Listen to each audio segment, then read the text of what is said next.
mother dead.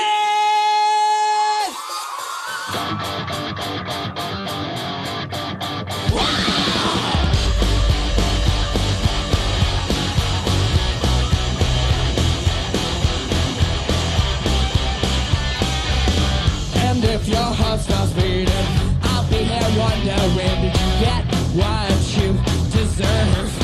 The ending of your life, and if you get to heaven, I'll be here waiting, baby, you get what you deserve. The ending if your life won't wait, then your heart can't take damn. You heard the news that you're dead. No one ever had much nice to say. I'm thinking ever like you anyway. You take me from the hospital bed.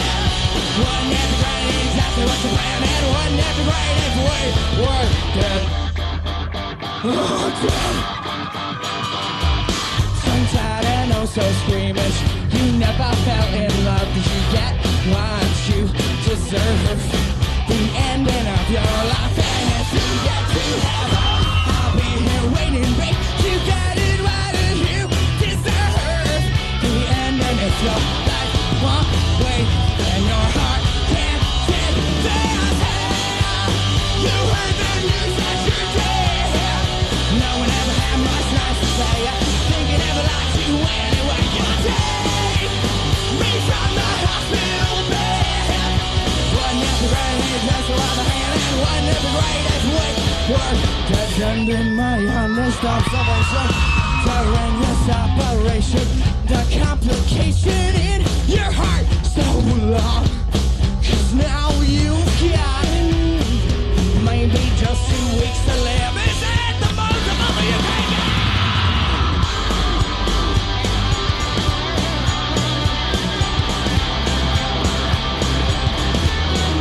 Pick up your breath and just fly.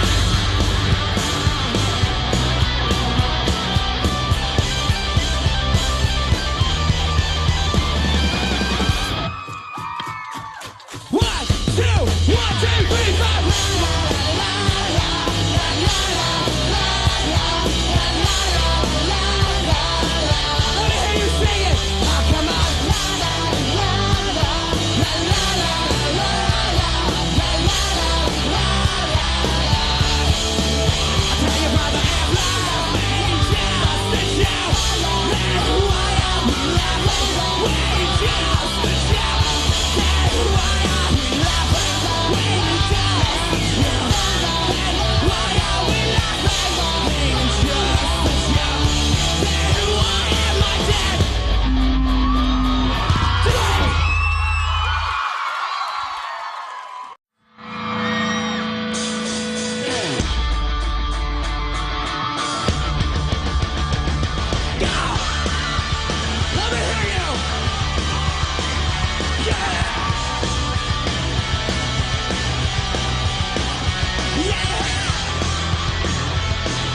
And I'm gonna crush your forensic with the stage to read with like a book. The pages are locked on it right now. Wow, wow.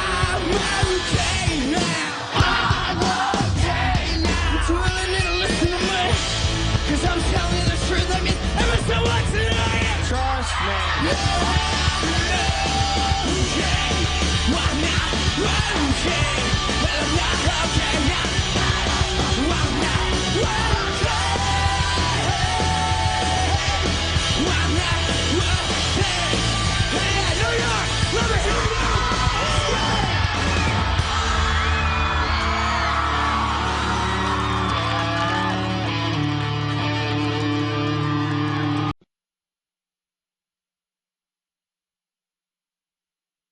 Well, my dad got me started on listening to blues, and that's what, the bands that he was in. And my grandfather played big band in Dixieland, so I would listen to that stuff. And of course, Michael Jackson, threw that in there.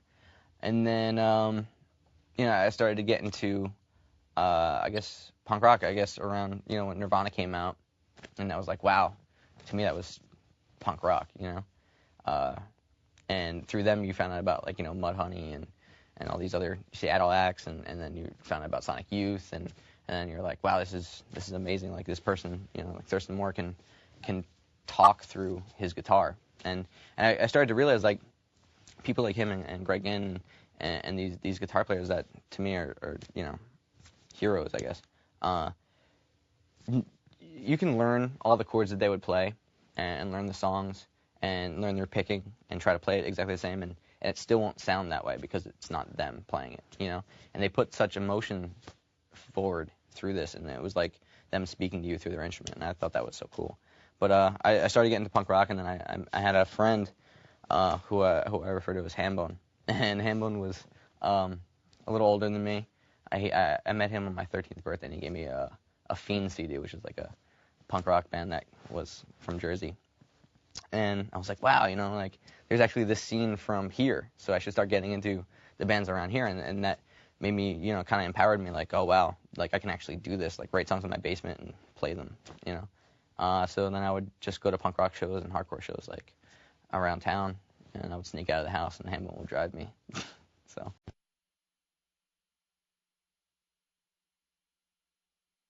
When I go on tour, I need to bring a couple of Stephen King novels, and there's these dog tags that I wear that me and my fiance both have, and actually the chain just broke, so I'm not wearing it right now, but I have them like in my bag at all times.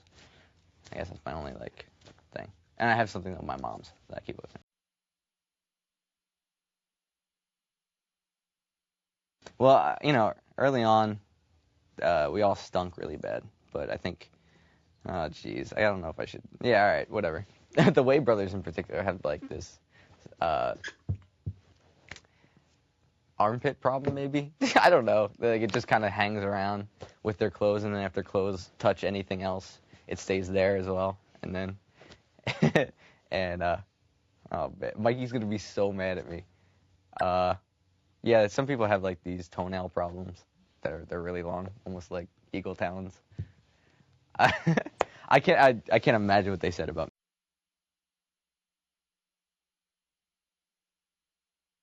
I don't know. I think I was really, really weird. I don't know how my parents, got along with me. I think it was pretty bizarre. I went through a Michael Jackson stage, I think. My mom bought me a leather jacket with zippers on it, and I sang Michael Jackson songs. What else would I do? I didn't have many friends. I don't think kids really liked me. But I don't know. I really liked monster movies. And I'm trying to think. I know it's a really long time ago.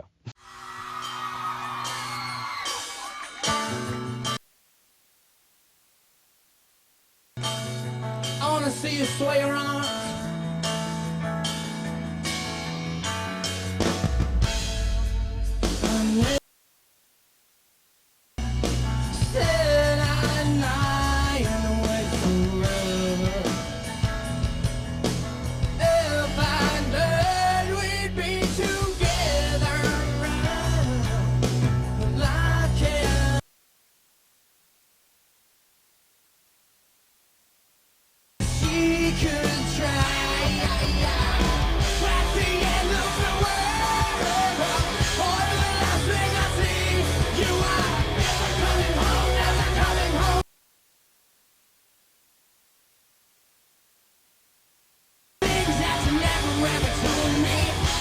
smile that I ever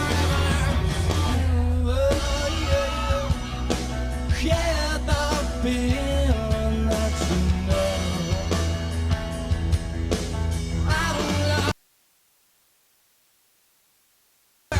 love at the top of my lungs in my arms.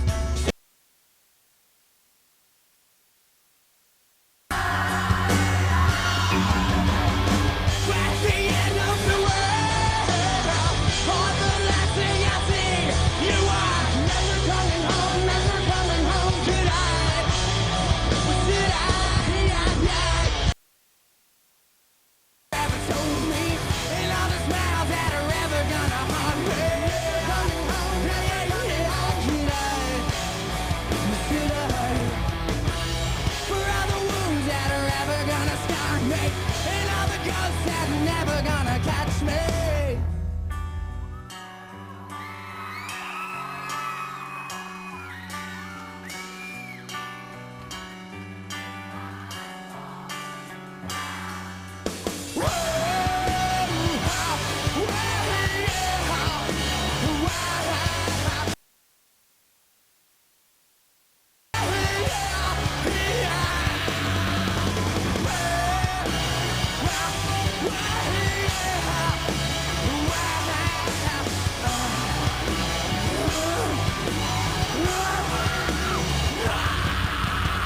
At the end of the world, or the last thing I say, you are never coming home.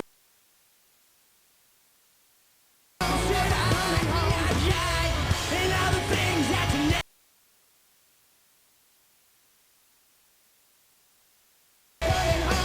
coming home. Should I? For all the wounds that are ever gonna scar me, and all the guns that are never gonna.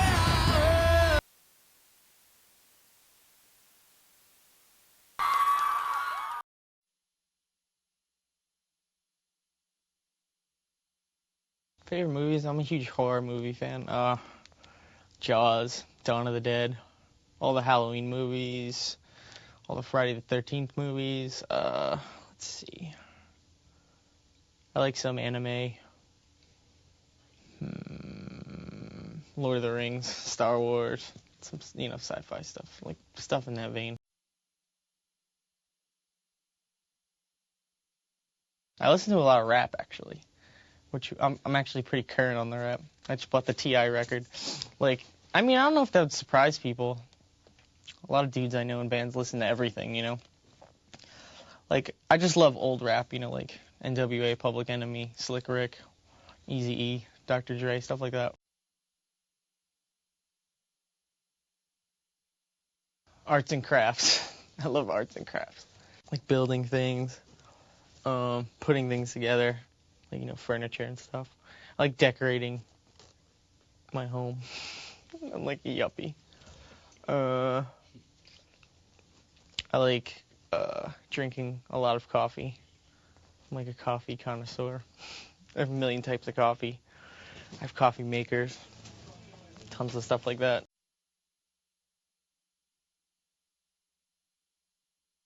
I mean, I like to eat sushi as much as possible. That's kind of hard. Pizza's always good. It's easy to get, tastes good. I mean, they can't mess it up too much, so it's kind of a constant.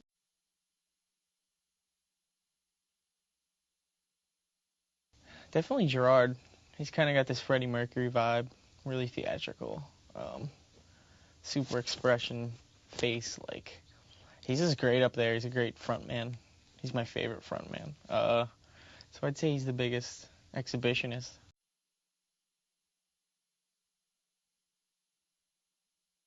The Misfits, I mean, growing up in New Jersey, it's kind of the legacy, you know.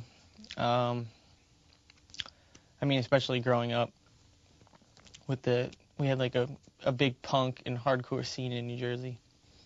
So the Misfits were kind of like the center of all that. I also liked a lot of I was a huge Smashing Pumpkins fan.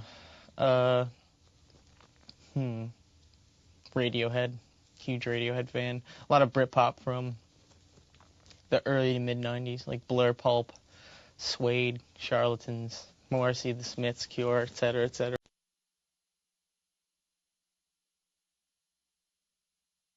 I wouldn't be embarrassed about anything I've listened to, because I probably still listen to it today. I mean, yeah, 80s hair metal, but whatever.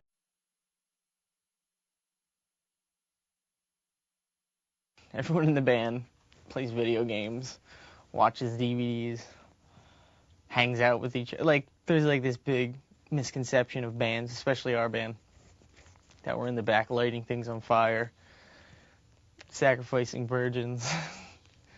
And it's not like that at all.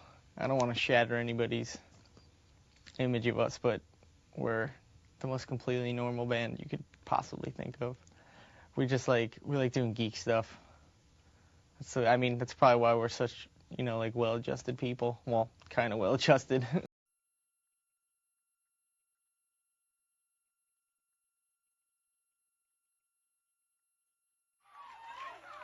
It's good to be back, New York. We've been gone for some time right now.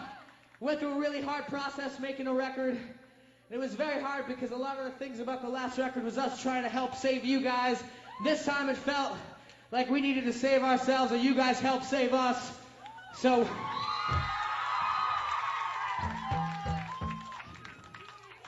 and a lot of the things we always wanted to say to you about continuing to live and choosing to live, we never really got to say much in song before, but on this record we got to say it as much as humanly possible. So we really want you to hear this record. We want the whole world to hear the record with your help. Because we are the Black Parade. You are the Black Parade! Middle fingers up! This song is called Give 'Em Hell, Kid!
So get down now!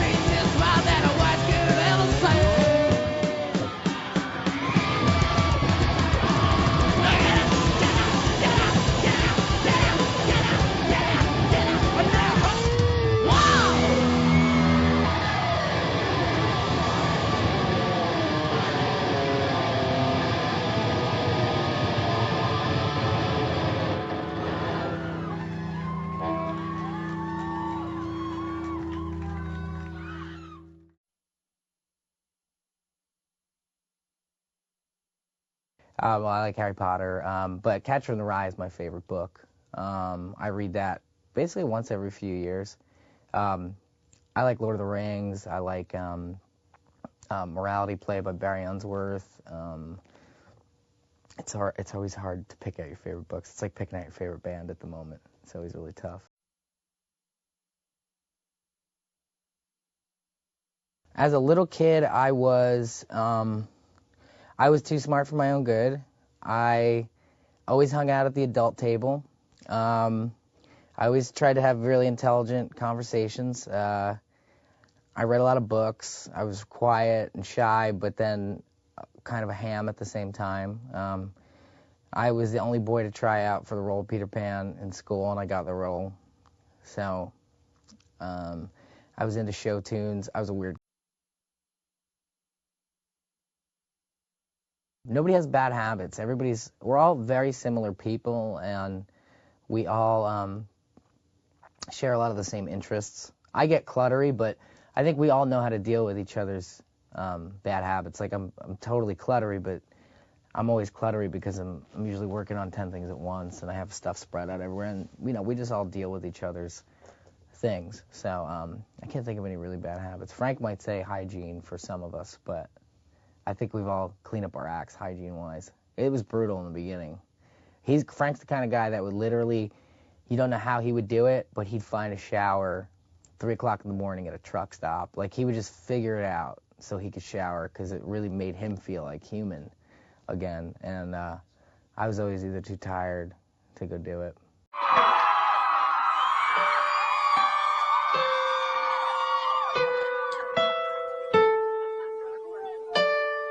When I was a young boy, my father took me into the city to see a marching band. He said, you grow up, will you be the savior of the broken, the beaten and the down? He said, will you defeat them, your demons, and all the non-believers, the plans that they have made? Because one day I'll leave you a phantom to lead you in the summer.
I think I knew from an early age I wanted to be in a band, but I don't think I pursued it right away. Because I was kicked out of the first band that I was in. I played guitar, and I'm not afraid to admit I'm very poor at playing the guitar. So basically, they asked if I would play Sweet Home Alabama, and I couldn't play it, and I kind of didn't want to play it. I didn't want to learn it, and then they kicked me out of the band. So I kind of have an eternal grudge against Sweet Home Alabama. And so after that, I said, well, there goes, that career plan. I guess let me go to my fallback, which is to be a comic book artist. And so music was really actually my first thing that I thought I was going to do. But it took about 10 years later for me to realize that's what I was supposed to do. My friends took me to punk rock shows, and it seemed like, you didn't need to, this sounds terrible, but it seemed like you didn't need to know that much to be able to get up there and play. You needed to know a few chords and just have a lot of heart. And that's really all I had at that point, was just a lot of heart. And so I knew I wanted to write songs and write melodies, and I figured that was the easiest way to do it. So I got a guitar, and as soon as I got the guitar, I knew I wanted to be in a band. And that was about it. And I just kind of learned 2 chords and started a band. I don't know if I ever wanted to be in a band. I kind of just got taken along for the ride in a way. I always had fun. I always had a great time playing guitar. When I was in junior high, my brother got me started playing guitar, and I never envisioned myself in a band as this being my career, and this being that being what I do for a living. Like, it's honestly like I guess I just kind of fell into it, and thank God, because I love it, and I love the past 5 years of my life, and I love everything that's led up to where we are now. It's, of course, like I always, when I was younger, I would play along with my favorite records and, rock out in front of the mirror, headbang, and like pretend that I was being watched by like, thousands of kids. But to actually be able to do that is, it's pretty unbelievable. I played in as many bands as I could and never could get the opportunity to actually tour and play as much as I wanted to. And the people that I was in a band with were more interested in, working and hanging out with friends and kind of not willing to put everything forward. And I wanted to go sell everything I had, buy a van, and just go play everywhere that we could, because I feel that's kind of what you have to do. You have to give up everything you have to play in a band and to be able to do it for a living. So at one point I actually gave up, and I went to school to do recording, to record bands. I knew I wanted to be, number one, wanted to play the drums. And if I couldn't do that, I wanted to be in the music, and was my next step, was to make records and make music like that.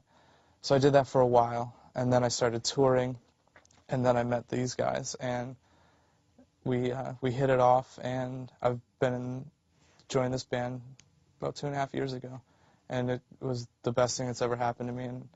And I gave up at one point, and then I realized that I could actually do it, and now I am doing it every day. Ooh, first know I wanted to be in a band.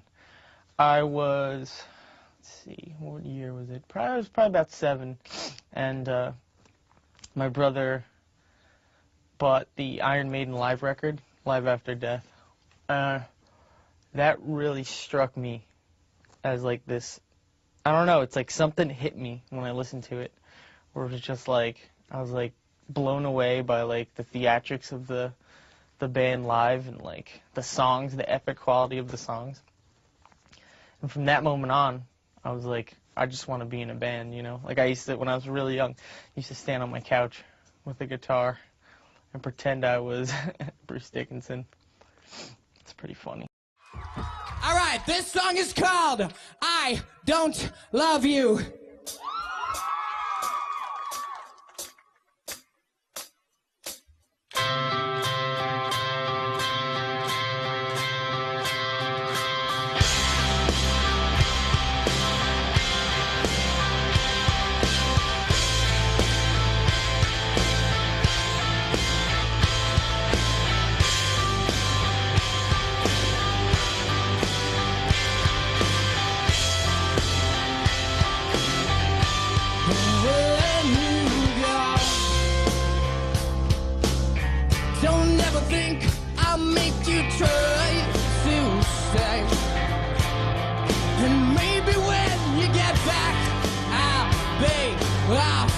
find another way. Well, after all this time, you still look good for nothing. I don't know. So take your gloves and get out. Better get out while you can.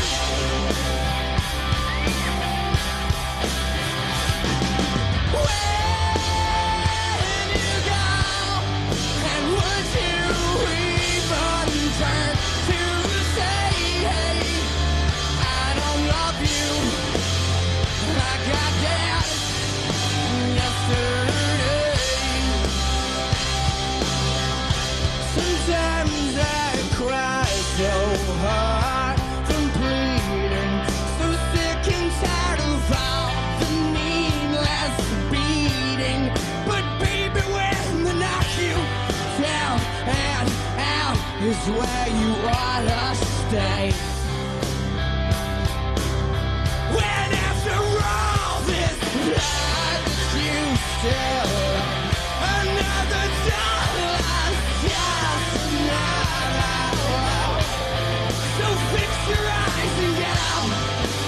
You better get out while you can.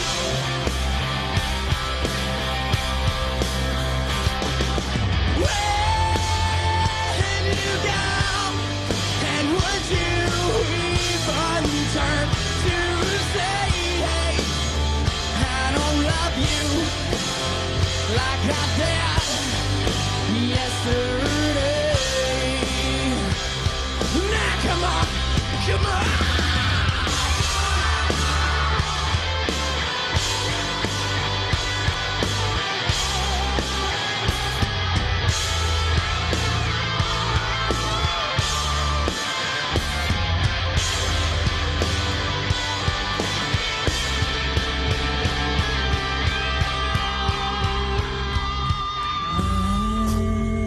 When you go, and would you have the guts to say, I don't love you like I loved you yesterday? I don't love you like I loved you yesterday.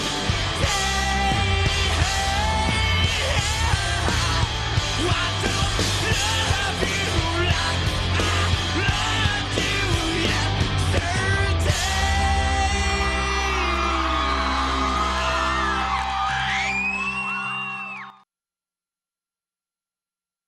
I think my biggest fear is the same fear that a lot of people have, which is actually, I think normally people think that they're afraid to die, but I actually think people are more afraid to live. I think people are more afraid to make the choices that they want because they're very hard decisions to make in order to be happy. And I think a lot of people are really afraid of that. And it's easy to be in a band because you have a lot of things to hide behind. So that's really not always living. That doesn't always constitute as living life the way you want. But at times you have to make decisions that sometimes hurt others in order to live. So I actually think that was my biggest fear during the process of making this record. I think the last record, my biggest fear was death, and then it became living. Absolutely, without a doubt, number one is arachnophobia. I hate spiders. Like anything with, I guess, lots of eyes and legs kind of freaks me out. You know, because, like, worms aren't bad, but, like, the worms with the legs thing, like, I'm not into that. I'm not into cramped spaces. Any kind of claustrophobia is not fun for me. I used to be really scared of heights, but now I'm not that scared of heights. My biggest fear is drowning. I have two main fears. One of them is flying, which I'm starting to get over because we fly so much. The other big one is I'm deathly afraid of drowning. I can't swim. Haven't been able to swim ever in my life. When I was I think like 9 or 10 years old, that we were down the shore, and I would always, whenever I went into the water, I would only go so far as up to here because I couldn't swim. So I would just walk out, and when I was walking out a little further into the water, I guess I stepped in like a ditch or something, and I went under and, fought my way to the surface somehow. That happened when I was 9. When I was, I think, probably like 23 or 24, we were on tour and we were in Florida. I did a dumb thing. It was at nighttime. They always tell you not to go out swimming at nighttime, and for some reason, I'm like, hey, I should go out in the water. It's really hot. Let me cool off. I'm out in the water, and same thing happens. I stepped in a ditch, almost drowned. I'm afraid of heights. But after I get after I get used to a certain spot, I can do it. I get more afraid if I look up when I'm really high than I do when I'm down. I don't know why. And I'm really afraid of accidentally falling off of stuff. Also afraid of being in the middle of an ocean, water. That kind of scares me a lot too. Which I guess all revolves around dying in a weird way. So that's kind of, I guess, the ultimate fear. When I was little, I was petrified of sharks, and I wouldn't go in the ocean. And even, like, swimming pools, I was afraid of. I was like, man, there's sharks in it. I mean, when you're a kid, you don't know any better. And then later on, that took a new form when we almost died shooting The Ghost of You. We're in the middle of the ocean with 100 pounds of gear on. We're in the shot where we're rushing off the boat. They had to shoot it in the middle of the ocean for some reason with us on it. When the trapdoor flung down, everybody ran forward. They thought they could get the drawbridge up really quick, and it didn't happen. The boat started to capsize, and it filled with water, and it was up to here. And I was like, well, this is the end. I've had a good life. The band was fun. I have awesome friends. But they saved us because I'm here today.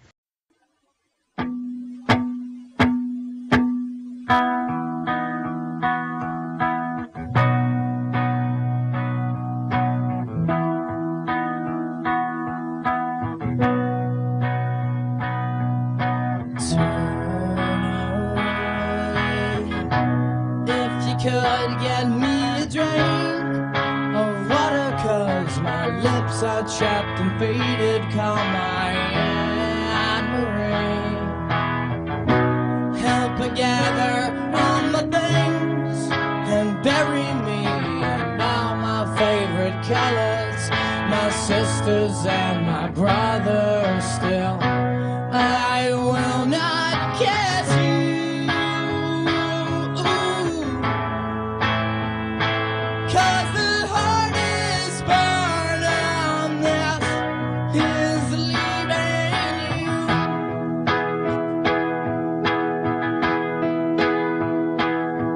Now turn away, 'cause I'm awful just to see, 'cause all my hair's abandoned down my body on my agony. Know that I will never marry. Baby, I'm just soggy from the chemo, but counting down the days to go. It just ain't living, and I just hope you know that if you say goodbye to Ray, I'd ask you to be true. 'Cause the hardest part on this is leaving you.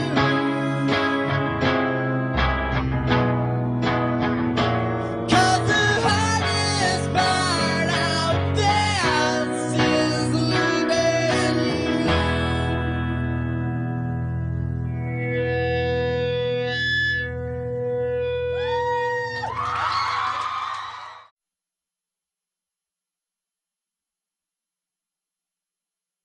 The new video that we just did was with director Sam Baer, and we kind of talked to a couple different people, and immediately when we talked to him about the video, we were sure that he was the one to do it. And he came into the meeting with ideas that were just more than we ever expected, and we knew he was the right one. And the way that this band works is we kind of come up with an idea of how the video should be and what the video should be like.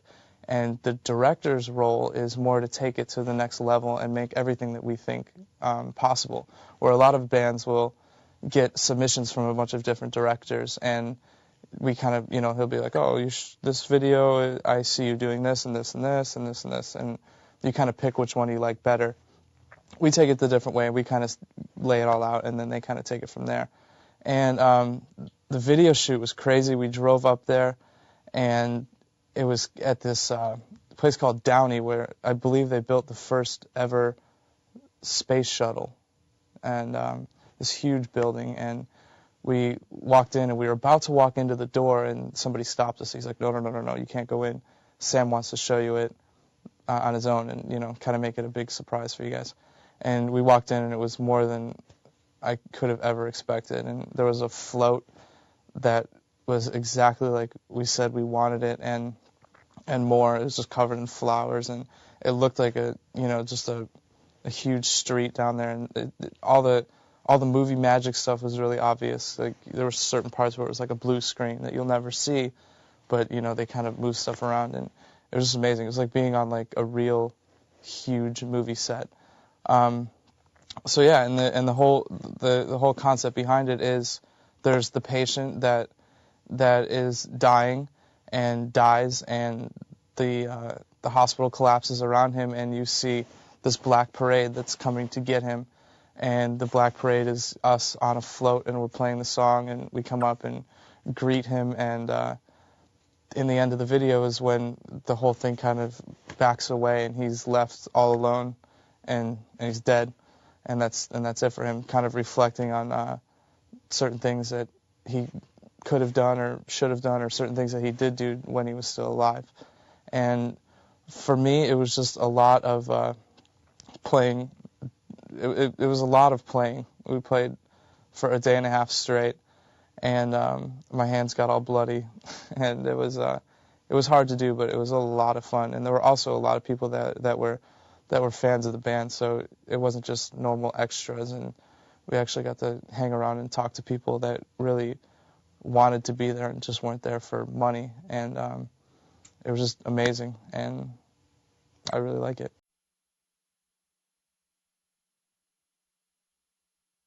The first kind of music that I really listened to a lot was a lot of jazz music. It was just always around me. The people that I hung out with were generally more older than me, and they would listen to jazz a lot, and stuff like Chick Corea I listened to a lot, and which has actually introduced me to my favorite drummer, which is Dave Weckl. And then I got into weird bands like Dream Theater, and Rush was another one because of Neil Peart is the drummer in Rush, and he's one of my favorite drummers also. I listened to that stuff a lot. Then I started to get into more kind of punk music, I guess, like bands like the Bouncing Souls. That was my first concert that I ever went to, and that was one of the points at that concert was when I was like, I want to be on stage and be doing that. And now I kind of listen to everything now. I still listen to that same stuff like all the time, and then I kind of listen to everything else that's out there.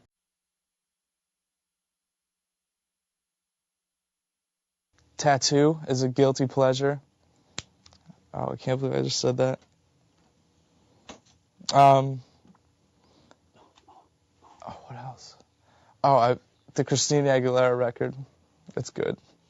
I'm not afraid to say it. I think those are two real good ones right there. As a kid, I like to take stuff apart a lot. I got in trouble a lot. Not in trouble for a lot of the things that people usually will do, like getting in fights and stuff like that. That wasn't until high school. But being really young, I would do stuff like take stuff apart, and I would get into a lot of mischief, I guess is the good way to put it. And then high school is when that I ended up getting in a lot of little arguments and fights and stuff like that, to the point where I just left high school and then finished up high school and out of out of my high school. I did like night classes and finally got my actual diploma. I wasn't really into being in school. I just kind of would go home and play drums every night or something related to music. Oh! There's a song off 3 Cheers for Sweet Revenge. I wanted to go out to our main man, Steven. From Fuse, make some noise for Steven.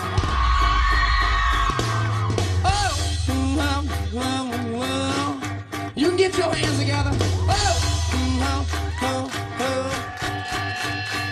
And say we all got to go.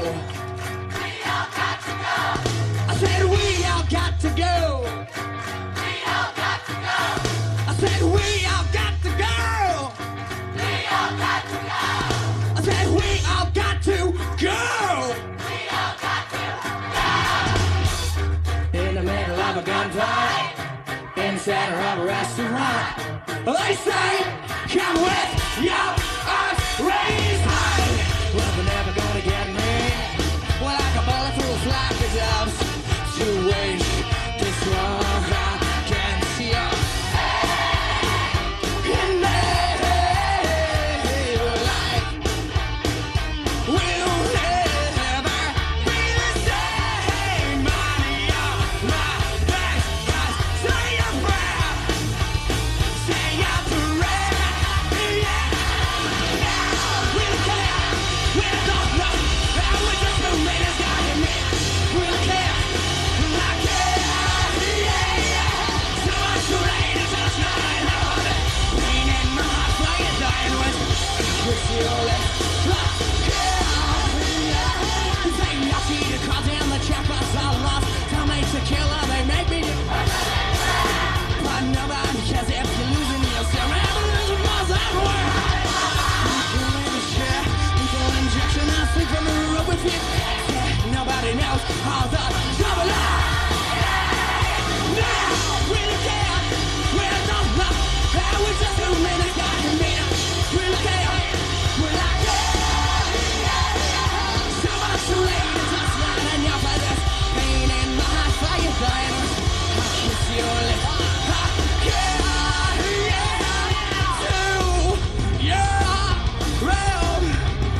What they ask of you might make you want to stay so long. Well, I don't remember. I remember. Yeah, did I try to run on you? But did I try to run on you? But did I try to run on you? Yeah, yeah. Get up, get up, get up the dance floor now. Get up, get up, get up the dance floor. Get up, get up, get up the dance floor. Hi, yeah, yeah, yeah, yeah, yeah, yeah, yeah. 1, 2, 3, for the down. I will go down on myself, and I go down on my.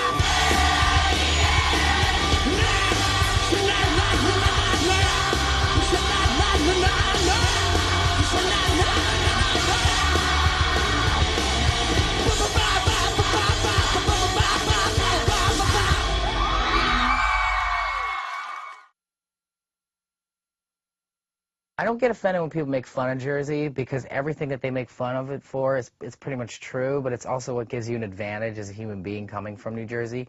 The best part about being from New Jersey is when you're a kid, when you're touring in a band, and the minute you tell people you're from New Jersey, it's the equivalent of telling them you just got out of jail, and nobody messes with you. If you go anywhere else in the world, I remember the first time we went to England, somebody had asked us where we were from. We were at some bar, and we said New Jersey, and they immediately were intimidated by us, and we're like the dorkiest, nicest guys in the world, but just being from Jersey makes them think you just got out of Rikers or something, and that you're a criminal, because there's a lot of mafia there, and so it's actually an advantage to a touring band to be from Jersey, because people are a little scared of you. I think the things that people make fun of Jersey are what we love so much about it, the dirtiness, the grime. I guess it's, almost like New York's retarded brother, that they keep locked up in the basement, But, like, because of that, there's this, there's this Jersey pride. Like, I have so much Jersey pride. I love it so much. People that I hang out with all the time, like, when I come home, like, my friends don't understand it, I guess, because because they're like, what do you mean? Like, they're trying to get out of Jersey when all I want to do is go back. But I love it so much. Like, there's nothing like going to a diner at 3 a.m. drinking coffee all night. I do get offended when people make jokes about New Jersey because it is my home. You know, I've lived there for 29 years, and you know, people can talk crap on New Jersey, but it's always been good to me, and it's always been there for me. It's you know, my parents have lived there for, I don't know, at least like 20 years, and I don't know, it always treated me good. It's always been there. Everybody makes like and even we do too, like what, you know, when people ask you where you're from in New Jersey, you just say what exit off the turnpike you are. But I don't know, it's actually a pretty nice place. It's got a lot to offer too. It's got some scummy neighborhoods, and it kind of runs the gamut. Like obviously there's a lot of bad parts of New Jersey, but there's also some areas that a lot of people don't know that are kind of like farms. It's almost like being out in the Midwest, which is kind of cool. So New Jersey has like a lot to offer. So I've grown up with people making fun of New Jersey. I mean, you got to make fun of New Jersey. The song is called House of Wolves.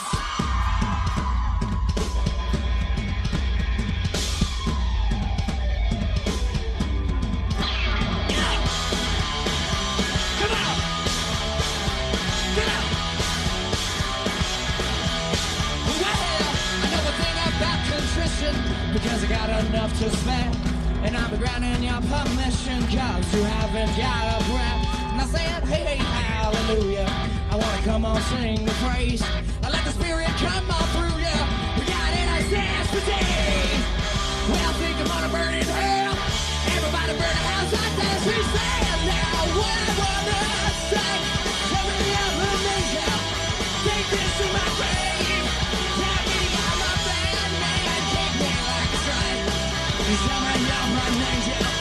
Take this to my grave for you.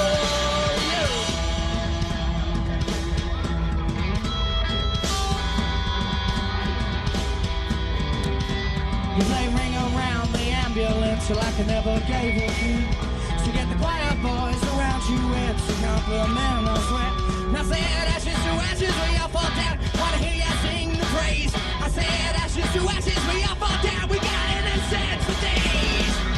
I think I'm gonna burn in hell. Everybody burn a house like that, she says.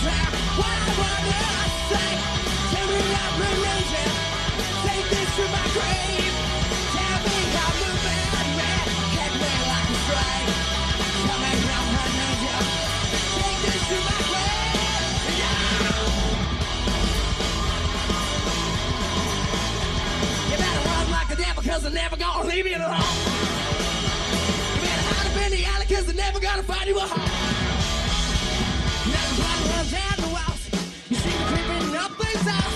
I'm in a bad mood, it's just wrong another. And I say, whatever I say, tell me I'm a legend. Take this to my grave. Tell me I'm a bad man. Kick me like a frame. Tell me I'm a legend. Take this to my grave. Tell me I'm a bad man. Tell me I'm a bad man. Tell me I'm a bad man.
thank you for coming out again.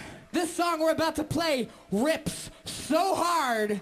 This song is called Thank You for the Venom!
You wanna follow? Give me, yeah! Just give me what I need. Give me your reason to believe. So give me your poison, and give me your pill, and give me your hopeless heart to make real. You're running after something that you may not forget. If this is what you are, then fire right way. So give me your poison, yeah, give me your pill, give me your hope to make real. You're running